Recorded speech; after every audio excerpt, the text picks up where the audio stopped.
Alright. There's a big difference between cash benefits welfare that is for single mothers or single parent households, and their food stamps, WIC programs, to the SSI that some people get because they haven't worked enough to qualify for disability, SSDI. There's a huge difference between the two because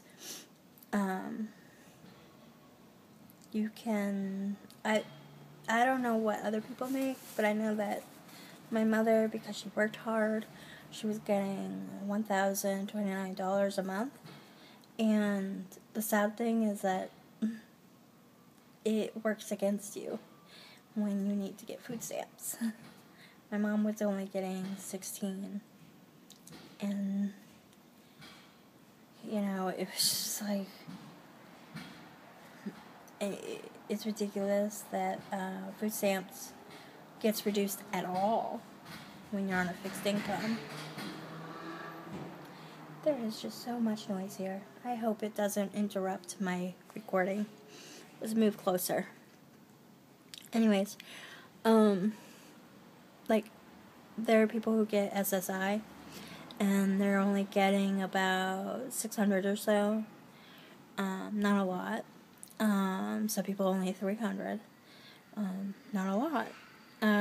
Here in Boston, here in Massachusetts, if you are certified homeless, you get $200 in food stamps. If you're applying for disability or SSI, you get cash assistance. If you are living in the shelter, you only get $94 a month. And if you're living in a private home, you get up to $330, something like that. Because there's some sort of expectation that you're paying some sort of rent by staying with people. Still got bills to pay. But and your food stamps stay $200. But once you get on to these programs, the SSI, SSDI, your food stamps go back down. But you have to ask questions, because when I went to talk about it, ask them about it, and I said because I have a cell phone, you get a cell phone allowance or something. I don't know, what is it? Anyways, I went from $16 to $41 a month. It's, almost twice as much, but not enough. I don't think that if you're getting, less than 600, you should not be getting $200 of food stamps, because food is expensive.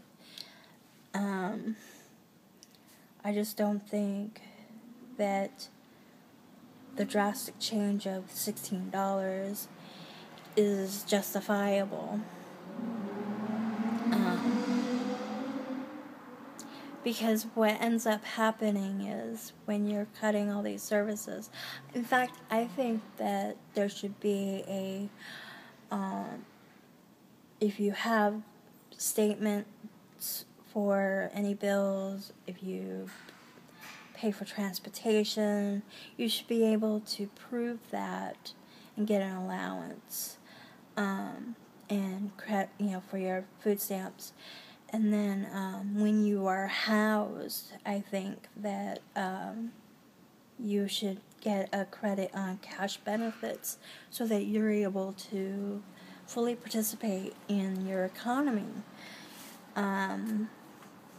You have these Republicans and these idiot Tea Party people telling the world that people who are on welfare, and because they don't understand SSI, SSDI, that they're drains on the economy, and they add to the deficit. This is money that has already been invested, and this is money you get based on how much you've paid into the system and how much you've worked. It's not the money you put in, but it is based on that. So I get $8.22 a month. Lucky.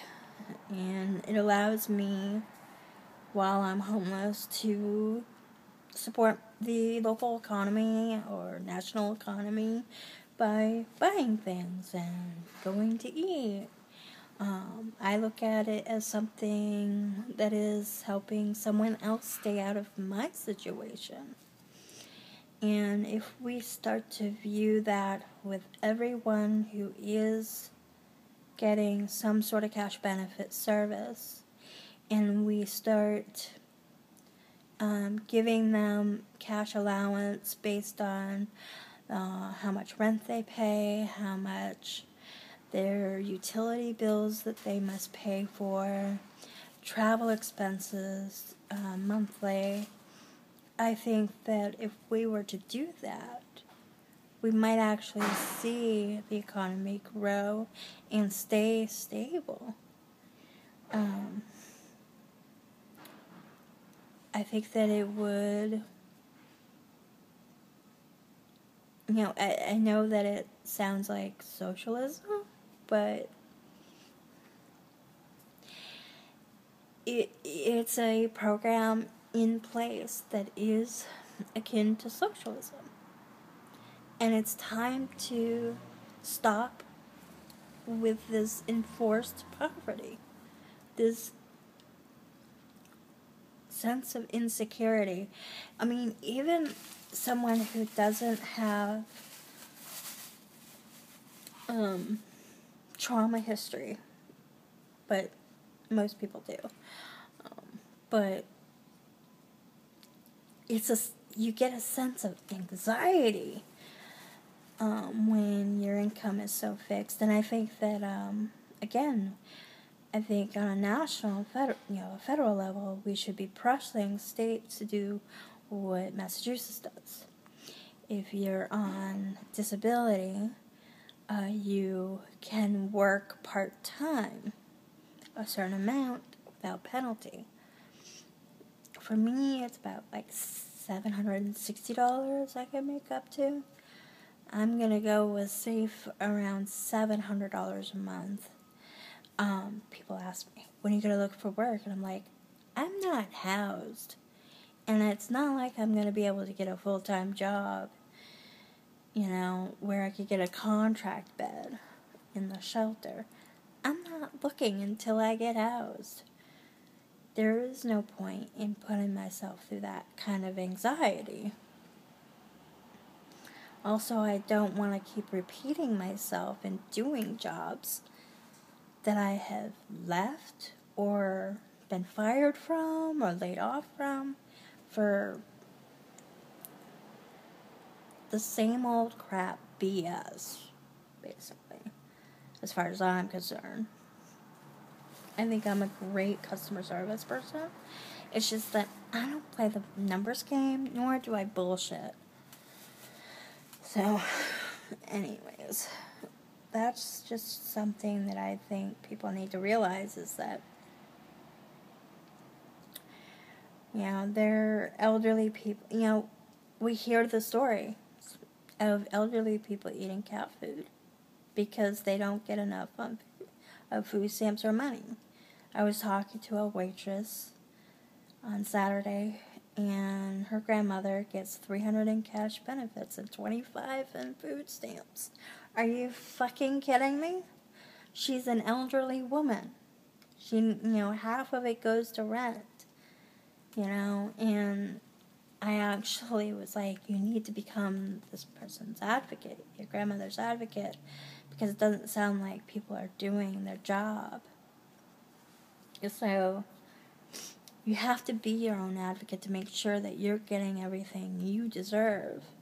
There's a difference between expecting a handout and deserving.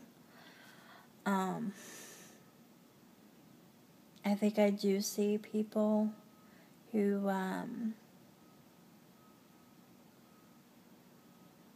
just don't want to work.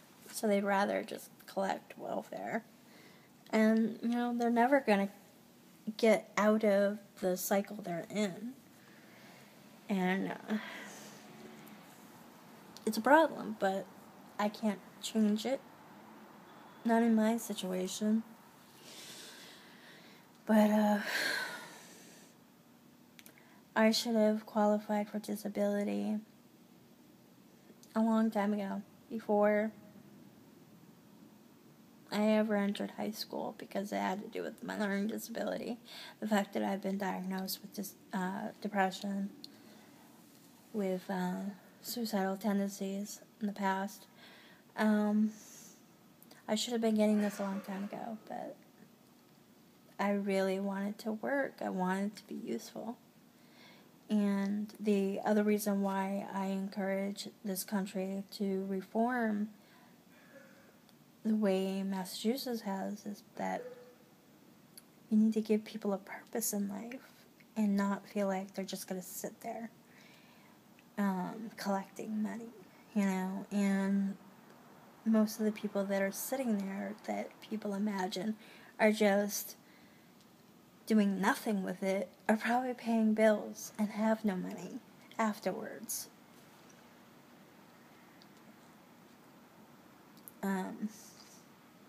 And then there's the people who spend it on their addiction. And there's a lot of different addictions out there. We're not just talking about drugs and alcohol. There's other addictions out there that we have to acknowledge. So, just something to think about. Time to change a lot of things. We can do it. We can do it without our ego getting in the way.